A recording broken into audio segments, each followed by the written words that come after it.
नमस्कार, good evening. तो कल दीर्घजीवितीय अध्याय चल रहा था और दीर्घजीवितीय अध्याय में हम लोग श्लोक नंबर 26 तक पहुंच गए थे। आज हम श्लोक नंबर 28 ले रहे हैं। श्लोक नंबर 28 दीर्घजीवितीय अध्याय।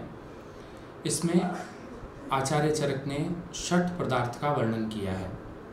षट पदार्थ का वर्णन आचार्य चरक ने कहाँ पर किया, तो इसका रेफरेंस याद रखना है दीर्घजीवितीय अध्याय में। देखिए श्लोक नंबर 28। महर्षि यस्ते दर्शयेत् यथा ज्ञान चक्षुषा सामान्यम च विशेषम च गुणान द्रव्याणि कर्म च। सामान्य, विशेष, गुण, द्रव्य, कर्म और समवाय। सामान्य, विशेष, गुण, द्रव्य, कर्म और समवाय, ये षट पदार्थ का क्रम है आचार्य चरक के अनुसार। यानी आचार्य चरक ने षट पदार्थ का क्रम क्या बताया? सबसे पहले सामान्य, विशेष, गुण, द्रव्य, कर्म और समवाय। इससे पहले इस कोटेशन के शुरुआत में लिखा महर्षि अस्ते दर्शयेत् तथा ज्ञान चक्षुषा, यानी महर्षि को षट पदार्थ का ज्ञान कैसे हुआ? अपनी ज्ञान चक्षु से। यानी षट पदार्थ का ज्ञान अपनी ज्ञान चक्षु से हुआ। चरक के अनुसार षट पदार्थ का क्रम क्या है? सामान्य, विशेष, गुण, द्रव्य, कर्म और समवाय। इसके अलावा षट पदार्थ का वर्णन वैशेषिक दर्शन में मिलता है। वैशेषिक दर्शन में षट पदार्थ का क्रम क्या है? द्रव्य, गुण, कर्म, सामान्य, विशेष और समवाय। ये दोनों ही क्रम याद रखने हैं। एग्जाम के पॉइंट ऑफ व्यू से दोनों ही इम्पोर्टेंट हैं। वैशेषिक दर्शन के अनुसार षट पदार्थ का क्रम द्रव्य, गुण, कर्म, सामान्य, विशेष, समवाय। और आचार्य चरक के अनुसार षट पदार्थ का क्रम सामान्य, विशेष, गुण, द्रव्य, कर्म और समवाय। इसके बाद नेक्स्ट श्लोक है कोटेशन नंबर 31। इसमें पुनर्वसु आत्रेय के 6 शिष्यों का वर्णन है। मैं जैसा पहले भी बता चुका हूँ, आत्रेय पुनर्वसु के 6 शिष्य थे। अग्निवेश, भेल, जतुकर्ण, पराशर, हारित और क्षारपाणी। देखिए श्लोक नंबर 31 में लिखा है अग्निवेश भेलश्च जतुकर्ण पराशर हारितः क्षारपाणिश्च। अर्थात आत्रेय पुनर्वसु के 6 शिष्य थे, ये याद रखना है। इसके बाद नेक्स्ट देखिए श्लोक नंबर 32। अब आत्रेय पुनर्वसु के 6 शिष्य थे, लेकिन उसमें तंत्र की रचना अग्निवेश ने की। यानी जो चरक संहिता है उसको क्या लिखा? अग्निवेश कृते तंत्रे चरक प्रतिसंस्कृते। अग्निवेश कृते तंत्रे चरक प्रतिसंस्कृते, यानी इस तंत्र की रचना किसने की है? आचार्य अग्निवेश ने। 6 शिष्य थे, लेकिन उसमें केवल अग्निवेश ने ही तंत्र की रचना की। किस कारण से? बुद्धि विशेष के कारण। देखिए श्लोक नंबर 32 में लिखा बुद्धि विशेषस तंत्र सिनोपदेशांतरम मुने तंत्रस्य कर्ता प्रथमो अग्निवेशो यतो अभवतः।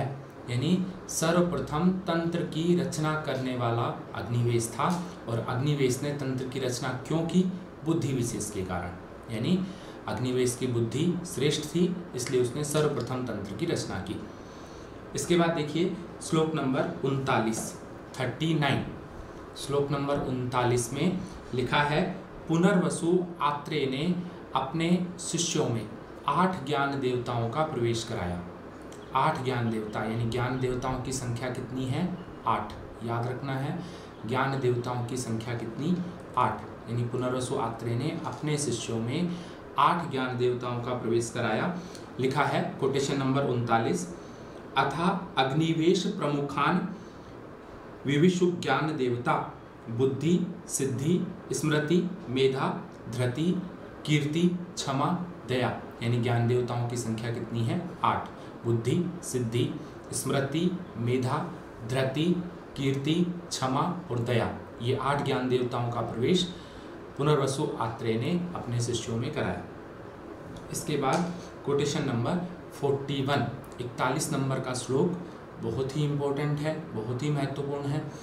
आयुर्वेद शब्द की निरुक्ति का यहाँ पर वर्णन किया है और लिखा है हिता हितम सुखम दुखम आयुस्तस्य हिताहितम मानम च तच्च यत्रोक्तम आयुर्वेद सह उच्यते। यानी आयुर्वेद किसे कहेंगे?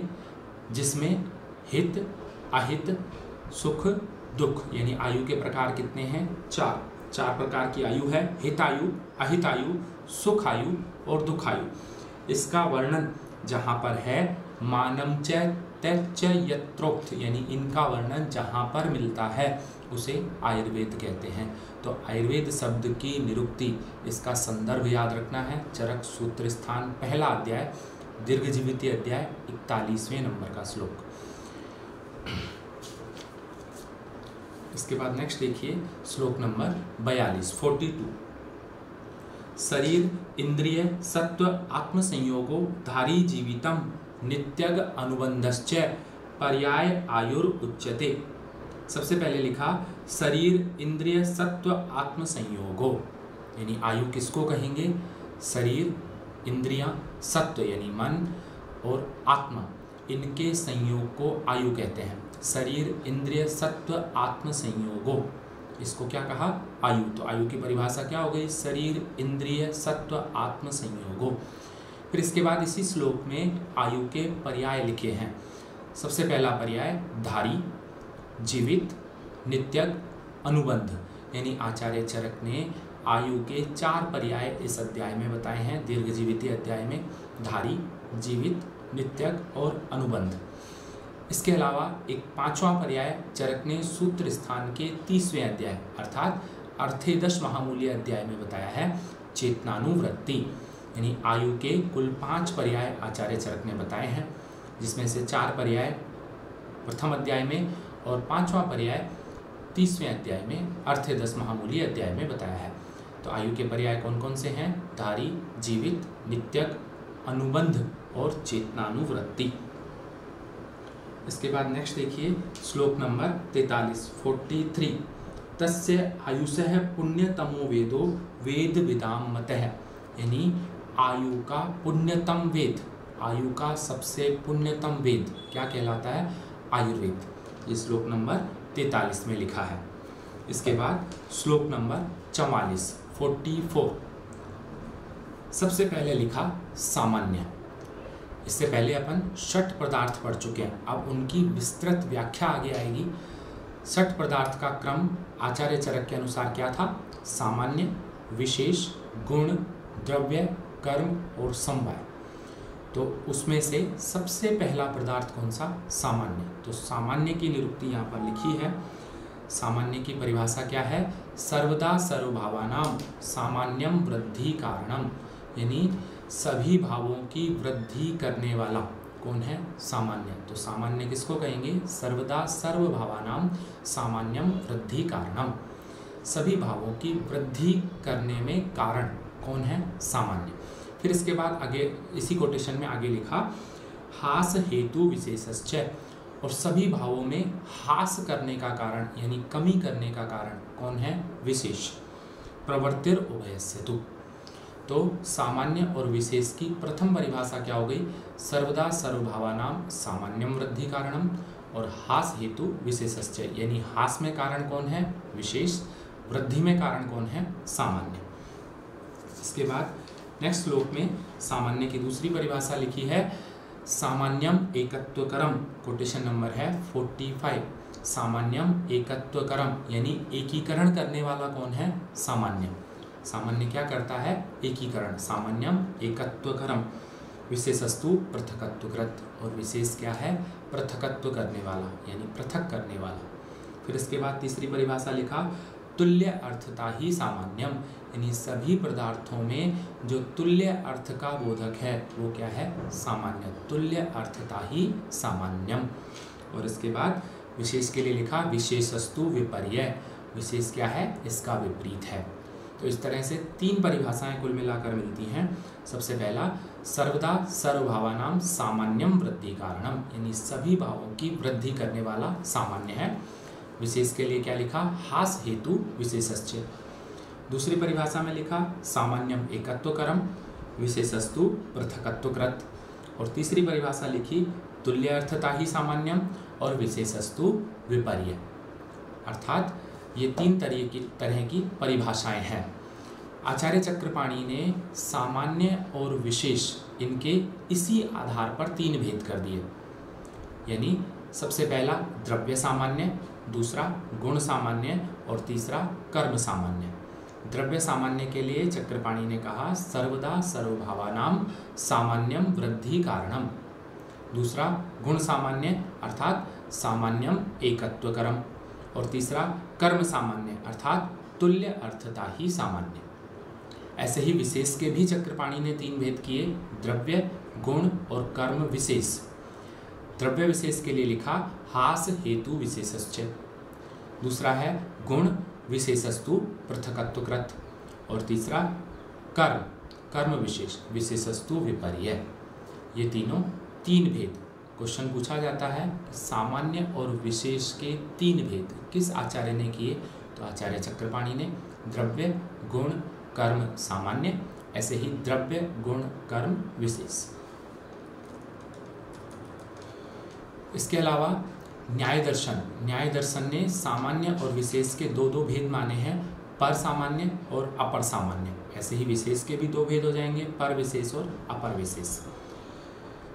इसके बाद नेक्स्ट देखिए श्लोक नंबर 46 सत्व आत्मा शरीरम च त्रयम एतत् त्रिदंडवत्। इससे पहले अपन पढ़ चुके हैं त्रिसूत्र, त्रिस्कंध। अब अपन पढ़ रहे हैं त्रिदंड, यानी आयुर्वेद में त्रिदंड किसे कहा? सत्व, आत्मा और शरीर को। सत्व यानी मन, दूसरा आत्मा और तीसरा शरीर। यानी त्रिदंड में क्या क्या शामिल है? सत्व, आत्मा और शरीर। इसी को ही क्या कहा है? त्रिस्तंभ। इसी को ही त्रिस्तंभ की संज्ञा दी है, सत्व, आत्मा और शरीर। यानी त्रिदंड और त्रिस्तंभ, इसमें क्या क्या शामिल है? सत्व, आत्मा और शरीर। इसके बाद नेक्स्ट देखिए श्लोक नंबर 47 नंबर का श्लोक है। लिखा है स पुमान चेतनम तच अधिकरणम स्मृतम। पुमान, सबसे पहले लिखा स पुमान चेतनम, यानी चेतन कौन है? पुमान। पुमान किसके लिए आया है? पुरुष के लिए। पुमान पुरुष को कहा है, और चेतन किसको माना है? पुरुष को। तच अधिकरणम स्मृतम, और इसे ही आयुर्वेद का अधिकरण माना है। तो क्वेश्चन बनता है आयुर्वेद का अधिकरण किसे माना है? पुमान यानी पुरुष को। पुरुष ही आयुर्वेद का अधिकरण है या अधिष्ठान है। आयुर्वेद का अधिकरण कौन है? पुरुष। इसके बाद अगला देखिए श्लोक नंबर 48 षट पदार्थ पढ़ रहे हैं अपन। सबसे पहले अपन ने पढ़ा सामान्य, फिर विशेष, अब अगला वर्णन है द्रव्य का। तो श्लोक नंबर 48 देखिए, इसमें लिखा है द्रव्य की संख्या, या इसी को कहेंगे कारण द्रव्य की संख्या। तो आचार्य चरक ने द्रव्य की संख्या कितनी बताई? 9। या कारण द्रव्य की संख्या कितनी बताई? 9। अब 9 कौन कौन से हैं? लिखा है खादिन्य, आत्मा, मन है, कालो, दिशश्च द्रव्य संग्रह। खादी यानी पंच महाभूत। खादी किसको कहा है? पंच महाभूत को।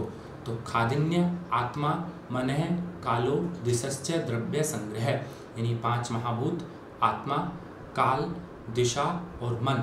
ऐसे करके कारण द्रव्य की संख्या कितनी है? 9। अब क्वेश्चन पूछा जाता है द्रव्य की संख्या या कारण द्रव्य की संख्या, तो आंसर होगा 9। खादी यानी पंच महाभूत, पृथ्वी, जल, तेज, वायु, आकाश 5 महाभूत हो गए, आत्मा, मन, दिशा और काल, ऐसे करके 9 कारण द्रव्य हैं। या तो द्रव्य की संख्या या कारण द्रव्य की संख्या, कैसा भी क्वेश्चन आए आंसर होगा 9। फिर इसके बाद दूसरा क्वेश्चन बनता है द्रव्य के प्रकार। तो द्रव्य के प्रकार कितने होते हैं? 2। इसी कोटेशन में आगे लिखा सेंद्रियम चेतनम द्रव्यम, निरेंद्रियम अचेतनम, यानी द्रव्य के प्रकार कितने हो गए? 2। एक तो सेंद्रिय, दूसरा निरेंद्रिय। सेंद्रिय मतलब चेतन द्रव्य और निरेंद्रिय अर्थात अचेतन द्रव्य। तो द्रव्य के प्रकार कितने हैं? 2। द्रव्य की संख्या कितनी है? 9। तीसरा क्वेश्चन बनता है द्रव्य के भेद। तो द्रव्य के भेद हैं 3। आचार्य चरक के अनुसार द्रव्य के भेद हैं 3। इसी अध्याय में आगे आएगा, मैं बता दूंगा आपको, नेक्स्ट रेफरेंसेस का आगे आएगा। द्रव्य के भेद कितने होते हैं? 3। कौन कौन से? किंचित दोष प्रशमनम, किंचित धातु प्रदूषणम, स्वस्थ व्रतो मतम किंचित। अर्थात कुछ द्रव्य दोषों का शमन करते हैं, कुछ द्रव्य ऐसे हैं जो धातुओं को प्रदूषित करते हैं, और कुछ द्रव्य ऐसे हैं जो स्वस्थ व्रत के लिए हितकारी हैं। अर्थात द्रव्य के भेद कितने हो गए? 3। किंचित दोष प्रशमनम, किंचित धातु प्रदूषणम, स्वस्थ व्रतो मतम किंचित। द्रव्य के भेद हैं 3। एक और क्लासिफिकेशन इसी चैप्टर में और आगे कोटेशन में आएगा। द्रव्य के भेद 3 होते हैं, जांगम, औद्भिद और पार्थिव। जांगम, औद्भिद और पार्थिव। तो 3 तरह के क्वेश्चन हैं, बिल्कुल कंफ्यूज नहीं होना है। सबसे पहला, द्रव्य की संख्या या कारण द्रव्य की संख्या। तो 9, खादिन्य आत्मा मन है कालो दिशश्च द्रव्य संग्रह। द्रव्य की संख्या हो गई 9। द्रव्य के प्रकार होते हैं 2, सेंद्रियम, निरिंद्रियम, चेतन, अचेतन। द्रव्य के प्रकार कितने? 9। द्रव्य के भेद कितने? 3। किंचित दोष प्रशमनम, किंचित धातु प्रदूषणम, स्वस्थ व्रतो मतम किंचित। अर्थात 3 भेद होते हैं। दूसरा क्लासिफिकेशन कौन सा? जांगम, औद्भिद, पार्थिव। यानी भेद 3, प्रकार 2, संख्या 9। अब इसके बाद इस अध्याय में अगला वर्णन है गुण का।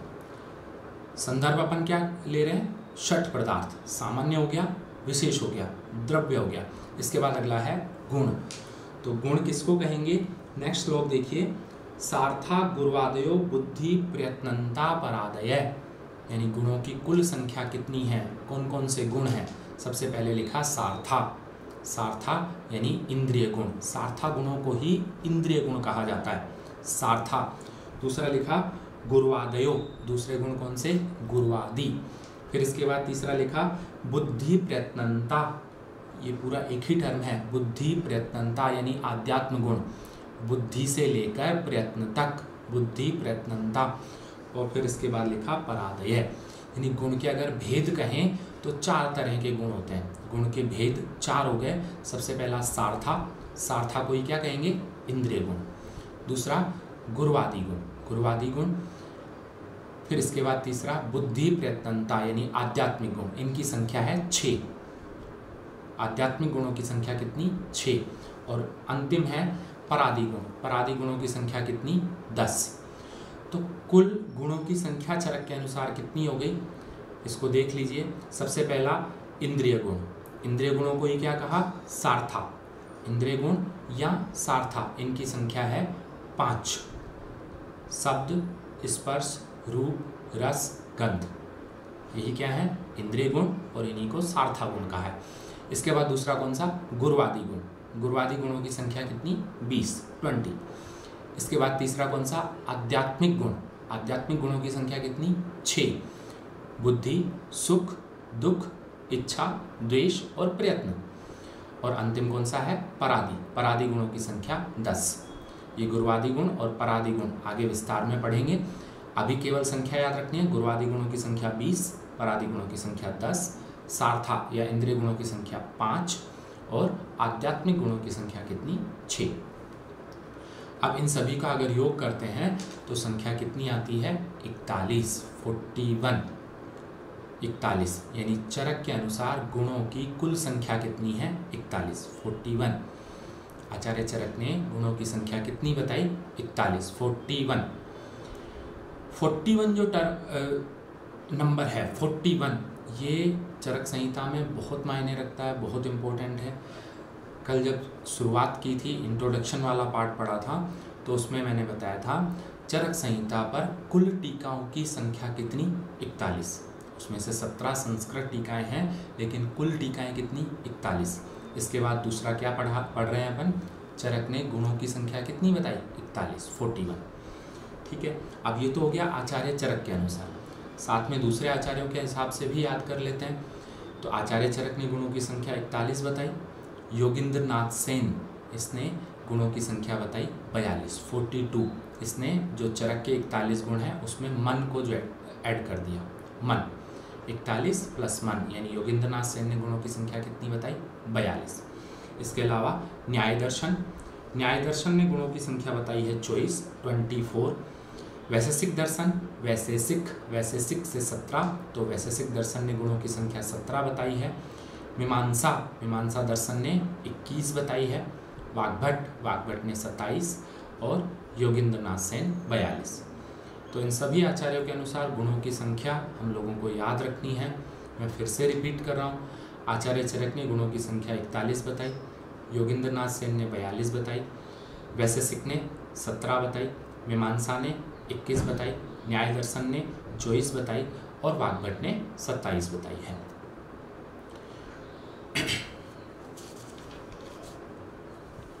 इसके बाद अगला पदार्थ है कर्म। कर्म के लिए लिखा, देखिए श्लोक नंबर 49 प्रयत्न आदि कर्मम चेष्टितम उच्यते। प्रयत्न आदि चेष्टाओं को कर्म कहा जाता है। प्रयत्न आदि कर्मम चेष्टितम उच्यते। ठीक है। इसी कोटेशन के वक्तव्य में लिखा, वैशेषिक दर्शन के अनुसार कर्म 5 प्रकार के होते हैं। याद रखना है, वैशेषिक दर्शन के अनुसार कर्म 5 प्रकार के हैं।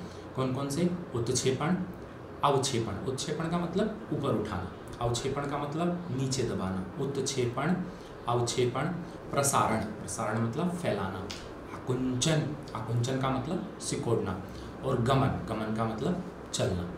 तो वैशेषिक दर्शन ने कर्म की संख्या 5 बताई, याद रखना है। उत्क्षेपण, अवक्षेपण, प्रसारण, आकुंचन और गमन। आचार्य सुश्रुत ने व्यान वायु के ये 5 कर्म बताए हैं। उत्क्षेपण, अवक्षेपण, प्रसारण, आकुंचन और गमन। इसके बाद अगला पदार्थ है समवाय। तो समवाय के लिए लिखा, देखिए श्लोक नंबर 50 समवायो अपृथक भावो भूमि आदिनाम गुणेर्मतः। समवाय किसको कहेंगे? अपृथक भाव संबंध, यानी द्रव्य का अपने गुण से पृथक नहीं होने वाला संबंध क्या कहलाता है? समवाय। समवायो अपृथक भावो यानी पृथक नहीं होने वाला संबंध समवाय संबंध कहलाता है। भूमि आदिनाम गुणेर्मतः यानी भूमि आदि द्रव्यों का अपने गुणों के साथ जो संबंध है वो क्या कहलाता है? समवाय संबंध। स नित्यो यत्र ही द्रव्यम तत्र अनियतो गुण है, यानी समवाय संबंध सदैव नियत रहता है, ये नियत संबंध है।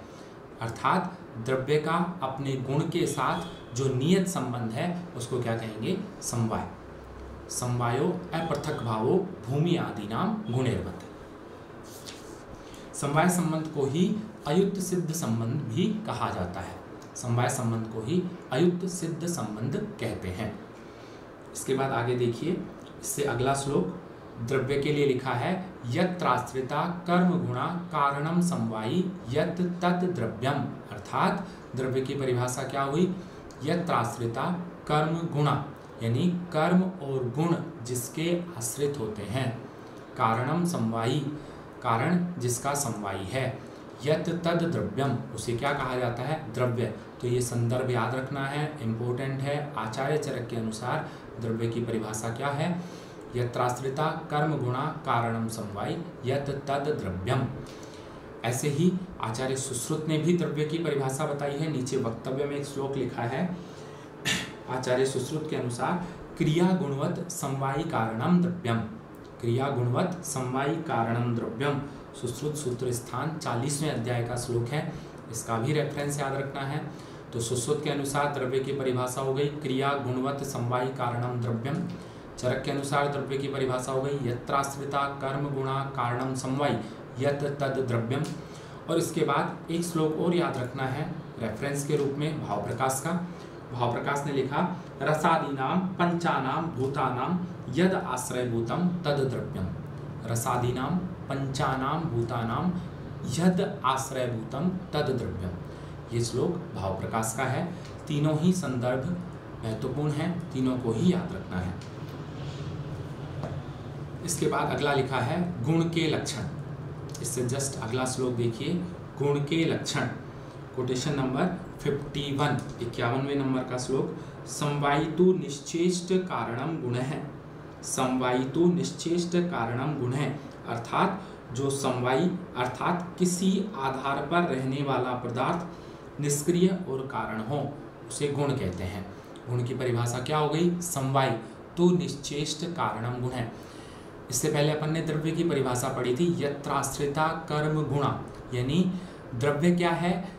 जिसके आश्रित कर्म और गुण होते हैं, अर्थात द्रव्य और गुण दोनों सदैव समवायी संबंध से रहते हैं। यदि द्रव्य है तो उसका गुण भी होगा, जैसे भूमि द्रव्य है तो उसका गुण भी होगा, अर्थात जो द्रव्य के साथ समवायी संबंध से रहता है उसे गुण कहते हैं। समवायी तो निश्चेष्ट, लेकिन स्वयं चेष्टा से रहित है, स्वयं चेष्टा से रहित है। समवायी तो निश्चेष्ट कारणम गुण है।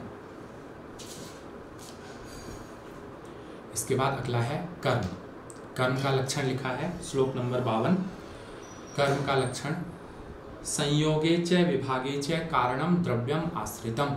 संयोगे च विभागे च, यानी कर्म क्या है? संयोग और विभाग में कारण। संयोगे च विभागे च कारणम द्रव्यम आश्रितम, द्रव्य के आश्रित रहता है। द्रव्य की परिभाषा में भी अपन ने पढ़ा था, यानी गुण और कर्म दोनों द्रव्य के आश्रित होते हैं। तो कर्म की परिभाषा में भी यही लिखा। सबसे पहला क्या लिखा? संयोगे च विभागे च कारणम, यानी संयोग और विभाग का कारण कौन है? कर्म। फिर आगे लिखा द्रव्य आश्रितम, द्रव्य के आश्रित रहता है। कर्तव्यस्य क्रिया कर्मम कर्मम ना अन्यत अपेक्षते, ये श्लोक इंपॉर्टेंट है। कर्मम ना अन्यत अपेक्षते, कर्म अन्य की अपेक्षा नहीं करता, अर्थात केवल द्रव्य के आश्रित होता है, अन्य की अपेक्षा नहीं करता। संयोग और विभाग में कारण होता है। इसके बाद नेक्स्ट देखिए, अगला श्लोक इंपॉर्टेंट है। तंत्र का प्रयोजन लिखा है श्लोक नंबर 53 53। तंत्र का प्रयोजन लिखा है। तंत्र का प्रयोजन क्या है? कार्यम धातु साम्यम हे उच्यते, धातु साम्य क्रिया च उक्ता तंत्रस्य अस्य प्रयोजनम।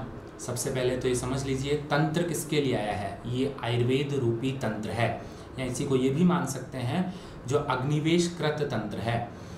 अग्निवेश कृत तंत्र या आयुर्वेद रूपी तंत्र। तो तंत्र का प्रयोजन इस श्लोक में लिखा है धातु साम्य क्रिया, अर्थात आचार्य चरक के अनुसार आयुर्वेद रूपी तंत्र का प्रयोजन क्या है? धातु साम्य क्रिया, यानी धातुओं को साम्य करना। ठीक है, अब दो तरह के क्वेश्चन बनते हैं। चरक ने तंत्र के प्रयोजन का वर्णन कहाँ पर किया? दीर्घजीविती अध्याय में, यानी सूत्र स्थान का पहला अध्याय। दूसरा क्वेश्चन, चरक ने आयुर्वेद के प्रयोजन का वर्णन कहाँ पर किया? सूत्र स्थान का 30वां अध्याय, अर्थे 10 महामूल्य, सूत्र स्थान का 30वां अध्याय। ठीक है, अपन पढ़ेंगे आगे। चरक के अनुसार आयुर्वेद का प्रयोजन क्या है? स्वस्थस्य स्वास्थ्य रक्षणम, आतुरस्य विकार प्रशमनम, यानी सबसे पहले स्वस्थ के स्वास्थ्य की रक्षा करनी है, फिर उसके बाद आतुर के विकार का प्रशमन करना है या आतुर के विकार का शमन करना है। तो चरक ने आयुर्वेद का प्रयोजन कहाँ पर बताया? सूत्र स्थान के 30वें अध्याय में। चरक ने तंत्र का प्रयोजन कहाँ पर बताया? सूत्र स्थान के पहले अध्याय में। और तंत्र का प्रयोजन क्या है? धातु साम्य क्रिया। इसके बाद अगला देखिए श्लोक नंबर 54 रोगों के कारण। सभी प्रकार के रोगों के त्रिविध हेतु बताए हैं चरक ने। त्रिविध हेतु कौन कौन से? काल, बुद्धि, इंद्रिय अर्थानाम योगो, मिथ्या, नैच, अतिच। द्रव्य आश्रयाणाम व्याधीनाम त्रिविधो हेतु संग्रह, यानी 3 तरह के हेतु हैं, काल, बुद्धि और इंद्रियों का मिथ्यायोग होना, अयोग होना और अतियोग होना। ये 3 प्रकार के कारण हैं रोग उत्पत्ति के। काल, बुद्धि, इंद्रिय अर्थानाम योगो, मिथ्या, नैच, अतिच, यानी काल, बुद्धि और इंद्रियार्थ का अयोग होना, अतियोग होना और मिथ्यायोग होना, ये रोग के त्रिविध हेतु हैं। इसके बाद अगला देखिए कोटेशन नंबर 55। शरीरम सत्व संयम च व्याधीनाम आश्रयो मतः, यानी व्याधि के आश्रय। आचार्य चरक के अनुसार व्याधि के आश्रय कितने हैं? 2। सबसे पहला लिखा शरीर और दूसरा लिखा सत्व यानी मन। यानी व्याधि के आश्रय कितने हैं? 2, शरीर और मन। आचार्य चरक के अनुसार व्याधि के आश्रय 2 हैं, शरीर और मन। ठीक है, दो क्वेश्चन बनते हैं। एक तो व्याधि के आश्रय, तो चरक ने व्याधि के आश्रय कितने बताए? 2। चाहे कोई भी आचार्य हो, व्याधि के आश्रय पूछा जाता है तो आंसर 2 होगा, शरीर और मन। और दूसरा क्वेश्चन बनता है वेदना के आश्रय, तो वेदना के आश्रय कितने होते हैं? 3, शरीर, मन और इंद्रिय। व्याधि के आश्रय कितने? 2, शरीर और मन। वेदना के आश्रय कितने? 3, शरीर, मन और इंद्रिय। इसके बाद देखिए आत्मा का वर्णन किया है चरक ने। आत्मा का वर्णन कोटेशन नंबर 56 क्या लिखा है आत्मा के लिए? निर्विकार पर सत्वात्मा सत्वभूत गुणेन्द्रिय। आत्मा को सबसे पहले लिखा निर्विकार, आत्मा निर्विकार है, पर है, सत्वभूत गुणेन्द्रिय, चैतन्य कारणम नित्यो दृष्टा पश्यति ही क्रिया। लास्ट वाला जो पार्ट है इम्पोर्टेंट है, दृष्टा पश्यति ही क्रिया, यानी सभी प्रकार की क्रियाओं को देखने वाला कौन है? आत्मा। दृष्टा पश्यति ही क्रिया, यानी शरीर की जितनी भी क्रियाएं हैं उनको देखने वाला कौन? आत्मा। तो दृष्टा पश्यति ही क्रिया किसके लिए आया है? आत्मा के लिए। ठीक है, इसके बाद देखिए इसी श्लोक का जो पहला वाला पार्ट है उसका संदर्भ इम्पोर्टेंट है, याद रखना है। निर्विकार पर सत्वात्मा सत्वभूत गुणेन्द्रिय किसके लिए आया? आत्मा के लिए। कहाँ पर आया? चरक सूत्र स्थान पहला अध्याय दीर्घजीवितीय अध्याय। क्या श्लोक है? निर्विकार पर सत्वात्मा सत्वभूत गुणेन्द्रिय, सूत्र स्थान के पहले अध्याय में है। ठीक है, सिमिलर सा रेफरेंस मिलता है शारीर स्थान के चौथे अध्याय में 33वें नंबर का श्लोक। शारीर स्थान चौथा अध्याय 33वें नंबर का श्लोक, उसका भी रेफरेंस याद रखना है, वो भी आत्मा के लिए है लेकिन थोड़ा सा अलग है। निर्विकार पर सत्वात्मा सर्वभूतानाम निर्विशेष है। निर्विकार पर सत्वात्मा सर्वभूतानाम निर्विशेष है, ये संदर्भ है शारीर स्थान चौथे अध्याय का। और निर्विकार पर सत्वात्मा सर्वभूतानाम गुणेन्द्रिय, ये सत्वभूत गुणेन्द्रिय, ये संदर्भ है सूत्र स्थान के पहले अध्याय का। दोनों ही याद रखते हैं। इसके बाद अगला वर्णन है दोषों का। तो सबसे पहले लिखा दोष भेद, यानी दोष कितने प्रकार के हैं। तो सभी बीएमएस के विद्यार्थी जानते हैं दोष 3 प्रकार के हैं, वात, पित्त, कफ, है ना। सभी आचार्यों ने दोष 3 प्रकार के बताए। आचार्य सुश्रुत रक्त को भी दोष मानते हैं। अब श्लोक में लिखा है कोटेशन नंबर 57, वायु पित्तम कफश्च उक्तः शरीरो दोष संग्रह। वायु पित्तम कफश्च उक्तः शरीरो दोष संग्रह, यानी वात, पित्त और कफ ये शारीरिक दोष का संग्रह है।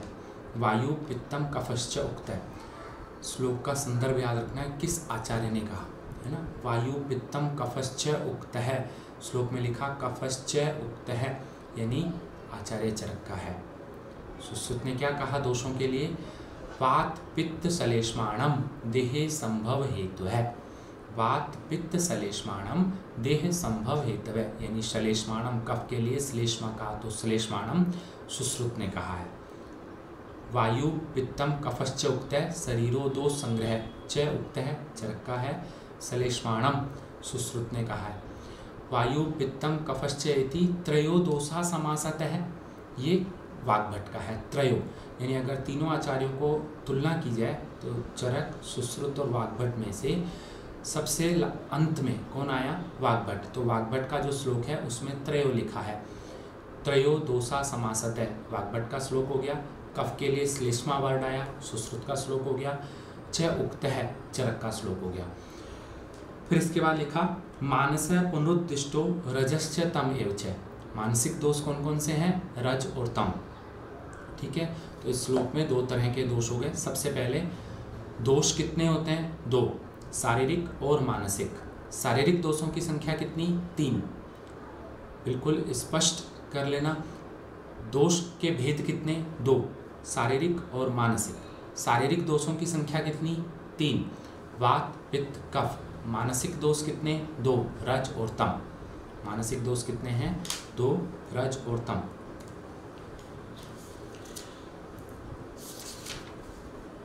इसके बाद देखिए शारीरिक और मानसिक रोगों का चिकित्सा सूत्र, श्लोक नंबर 58 शारीरिक और मानसिक रोगों का चिकित्सा सूत्र आचार्य चरक के अनुसार। सबसे पहले इन्होंने शारीरिक रोगों की चिकित्सा के लिए बताया है प्रशाम्यत्य औषधे पूर्वो दैव युक्ति व्यापाश्रये, यानी शारीरिक दोषों की चिकित्सा क्या है, दैव व्यापाश्रय और युक्ति व्यापाश्रय। शारीरिक दोषों की चिकित्सा क्या हो गई, दैव व्यापाश्रय चिकित्सा और युक्ति व्यापाश्रय चिकित्सा। और मानसिक रोगों की चिकित्सा चरक ने क्या बताई, ज्ञान, विज्ञान, धैर्य, स्मृति और समाधि। ये 5 तरह की चिकित्सा हैं, ज्ञान, विज्ञान, धैर्य, स्मृति और समाधि मानसिक रोगों के लिए। तो चरक ने शारीरिक रोगों की चिकित्सा दैव व्यापाश्रय और युक्ति व्यापाश्रय, मानसिक रोगों की चिकित्सा ज्ञान, विज्ञान, धैर्य, स्मृति और समाधि। सिमिलर सा काश्यप भी कहता है। काश्यप ने मानसिक रोगों की चिकित्सा के लिए क्या लिखा, ज्ञान, विज्ञान, धी, वीर्य और स्मृति। ज्ञान, विज्ञान, धी, वीर्य और स्मृति। और आचार्य वाग्भट ने मानसिक रोगों की चिकित्सा के लिए लिखा है धी धैर्यात्मादि विज्ञानम मनोदोषौषधम परम। धी धैर्यात्मादि विज्ञानम मनोदोषौषधम परम। तीनों के ही संदर्भ याद रखने हैं। चरक ने मानसिक रोगों की चिकित्सा के लिए क्या क्या कहा, ज्ञान, विज्ञान, धैर्य, स्मृति और समाधि। काश्यप ने क्या क्या कहा, ज्ञान, विज्ञान, धैर्य, स्मृति और वीर्य। ज्ञान, विज्ञान, धी, वीर्य और स्मृति। और वाग्भट ने क्या कहा, धी धैर्यात्मादि विज्ञानम मनोदोषौषधम परम। इसके बाद दोषों के गुण, दोषों की संख्या अपन पढ़ चुके हैं। शारीरिक दोष 3 हैं, वात, पित्त, कफ। मानसिक दोष 2 हैं, रज और तम। अब अपन को दोषों के गुण पढ़ने हैं। तो सबसे पहला वात दोष के गुण। गुण पढ़ने से पहले सबसे पहले तो इनकी संख्या याद रखनी है। तो आचार्य चरक ने वात के गुणों की संख्या कितनी बताई, 7। आचार्य चरक ने वात के गुण कितने बताए, 7। क्या लिखा है, रुक्ष, शीत, लघु, सूक्ष्म, चल, विशद, खर। रुक्ष, शीत, लघु, सूक्ष्म, चल, विशद और खर। ऐसे करके चरक ने वात के गुणों की संख्या कितनी बताई है, 7। ठीक है। अब चरक का पढ़ रहे हैं तो साथ में वाग्भट का भी पढ़ लेते हैं। चरक ने वात के गुणों की संख्या कितनी बताई, 7। साथ में वाग्भट ने कितनी बताई, 6। वाग्भट के अनुसार वात के गुणों की संख्या कितनी है, 6। तत्र रुक्षो, लघु, शीतः, खरः, सूक्ष्म, चल, अनिलः। यानी सबसे पहला रुक्ष, लघु, शीत, खर, सूक्ष्म और चल। तो वाग्भट ने वात के गुणों की संख्या कितनी बताई, 6। चरक ने वात के गुणों की संख्या कितनी बताई, 7। इसके बाद दूसरा है पित्त के गुण। Quotation number 60। पित्त के गुण लिखा, स स्नेहम, उष्णम, तीक्ष्णम, द्रव्यम, अम्लम, सरम, कटु।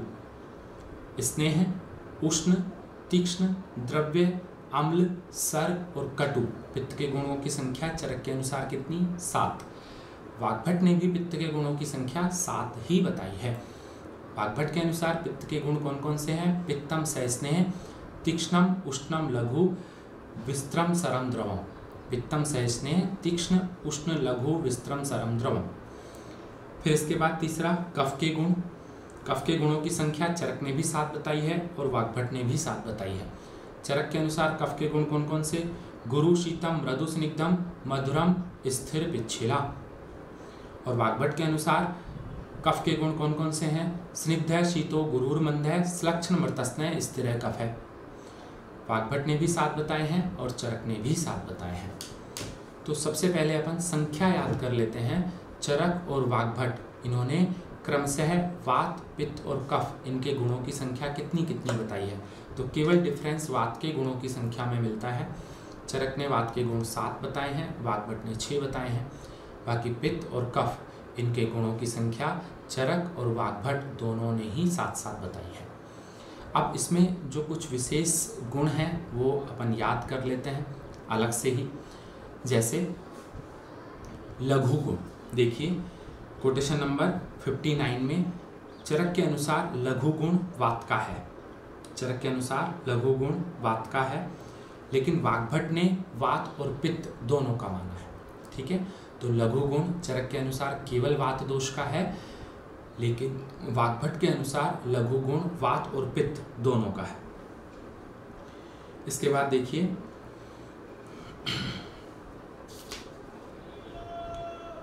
वात और कफ, इनमें कौन से गुणों की समानता है? तो शीत गुण। वात और कफ, इनमें कौन सा गुण समान है? शीत गुण, ठीक है। अब इसके बाद एक चीज और आती है, जब अपन वात कला कलीय अध्याय पढ़ेंगे तो वात, कल भी मैंने बताया था जो दूसरी संभाषा परिषद हुई है वो वात कला कलीय अध्याय में है। वहाँ पर आचार्य कुश ने वात के गुणों की संख्या 6 बताई है। तो अगर क्वेश्चन ये पूछा जाए चरक के अनुसार वात कला कलीय अध्याय में वात के गुणों की संख्या कितनी है? 6 है। वहाँ पर चरक ने सूक्ष्म और चल इन दोनों को हटाकर दारुण माना है। सूक्ष्म और चल के स्थान पर दारुण गुण माना है।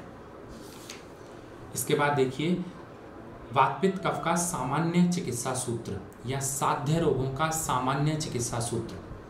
साध्य रोगों की सामान्य चिकित्सा के लिए चरक ने कहा है विपरीत गुणे देश मात्रा कालोपपादिते, श्लोक नंबर 62 विपरीत गुणे देश मात्रा कालोपपादिते भेषजम विनिवृतन्ते विकारा साध्य सम्मता। यानी साध्य विकारों की चिकित्सा के लिए क्या करना है? विपरीत गुण देश मात्रा कालोपपादिते, यानी गुण देश मात्रा और काल इनके विपरीत गुण वाले द्रव्यों का सेवन करना है।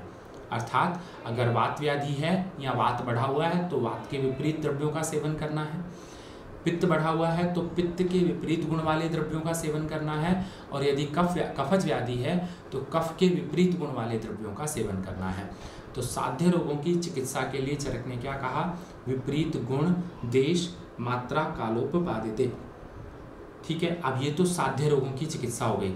इसके बाद इसी कोटेशन की अगली लाइन में लिखा साधनम न त्व असाध्यानाम व्याधीनाम उपदिश्यते, यानी असाध्य व्याधि की चिकित्सा का कोई साधन नहीं है।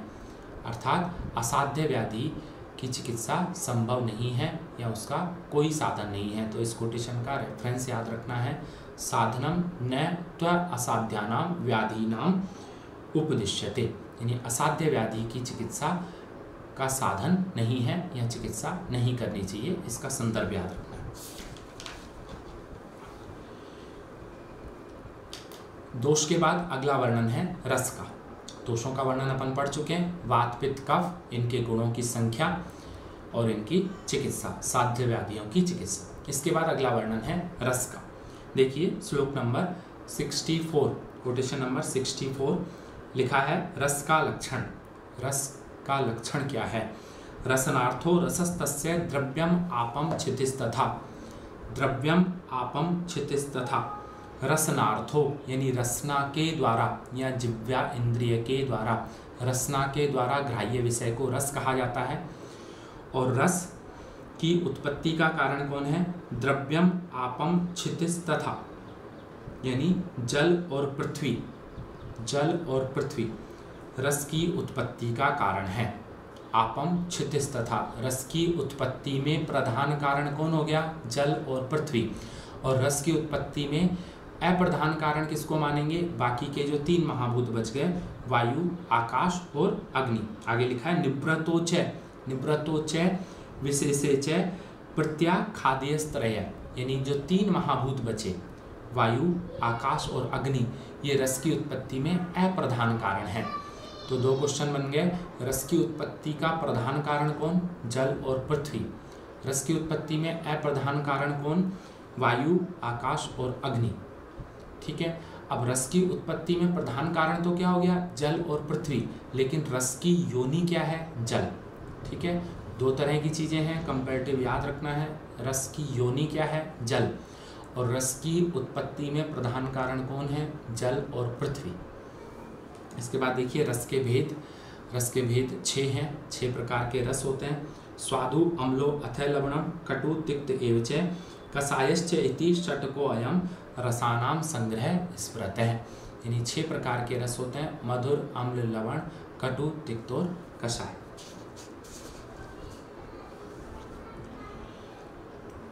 अब कौन कौन से रस की उत्पत्ति में कौन कौन सा महाभूत सहायक है या कौन कौन से महाभूत की प्रधानता होती है? प्रत्येक रस पंचभौतिक है, लेकिन उसमें पर्टिकुलर किसी महाभूत की अधिकता होती है ना। तो किस रस में किस महाभूत का आधिक्य है ये याद रखना है।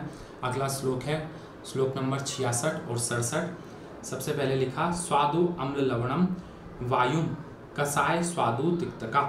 सबसे पहले दोषों पर प्रभाव का वर्णन लिखा है। स्वादु अम्ल लवणा यानी मधुर, अम्ल और लवण। वायुम कसाय स्वादु तिक्तका जयंती पित्तम। श्लेष्माणम कषाय कटु तिक्तका यानी सबसे पहले क्या है मधुर, अम्ल और लवण रस। मधुर, अम्ल और लवण रस ये तीनों कौन से दोष को जीतते हैं? वात दोष को। यानी वात दोष को जीतने वाले रस कौन कौन से? मधुर, अम्ल और लवण। फिर इसके बाद लिखा कषाय, स्वादु और तिक्त यानी मधुर, तिक्त और कषाय ये कौन से दोष को जीतते हैं? पित्त दोष को। फिर आगे लिखा सलेष्माणम कषाय कटु तिक्तका। कटु, तिक्त और कषाय रस ये कौन से दोष को जीतते हैं? कफ दोष को। फिर अगली लाइन में लिखा कटु अम्ल लवणा पित्तम। पहली वाली लाइन जो हो गई वो तो किसके लिए आया? शमन के लिए, यानी दोषों का शमन करने वाले रस कौन कौन से? वात, पित्त और कफ। वात का शमन कौन कौन से रस करेंगे? मधुर, अम्ल और लवण। पित्त का शमन कौन कौन से रस करेंगे? कषाय, मधुर और तिक्त। और कफ का शमन कौन कौन से रस करेंगे? कटु, तिक्त और कषाय। इसके बाद प्रकोपक रस। प्रकोपक रस कौन कौन से हैं? जैसे पित्त का प्रकोप करने वाले रस कौन कौन से? कटु, अम्ल और लवण। पित्त का प्रकोप करेंगे। कफ का प्रकोप कौन कौन से करेंगे? मधुर, अम्ल और लवण। और वात का प्रकोप कौन कौन से रस करेंगे? कटु, तिक्त और कषाय रस। ठीक है, ये तो हो गया दोषों का शमन और दोषों का प्रकोप कौन कौन से रस से होता है।